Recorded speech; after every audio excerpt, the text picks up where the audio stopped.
Jonathan Duvivier. Je suis chargé de mission Agenda 21 et animation des politiques publiques à la ville de Florac, en Gironde.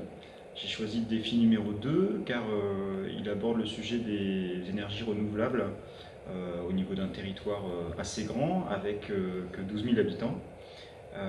Et l'idée, c'est d'accompagner vers une réflexion sur comment on peut valoriser, enfin développer un dialogue sur les énergies renouvelables et permettre aux habitants de ne pas avoir ce sentiment de recul et de peur face à des nouvelles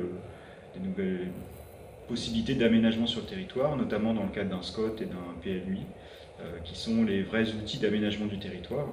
Et l'idée, on a essayé de développer au fur et à mesure une réflexion sur comment construire le dialogue, comment ramener les gens autour d'un sujet sur un territoire qui est très étalé, avec, comme je disais, peu d'habitants et des habitants qui sont des populations qui sont très mixées entre elles. On peut avoir autant un élu qui est responsable de la fédération de chasse qu'un autre élu qui est responsable d'une association environnementale qui est contre les éoliennes, etc. Donc il y a aussi toutes ces difficultés à prendre en compte.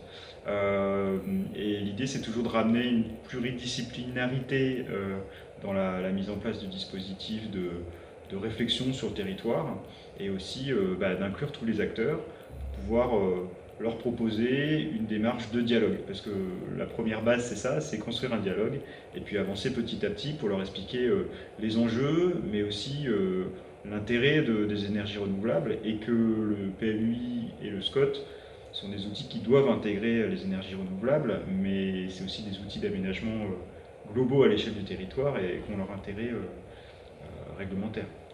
Voilà. Quelles ont été du coup les solutions que vous avez apportées avec le groupe, vous commencez à apporter avec le groupe?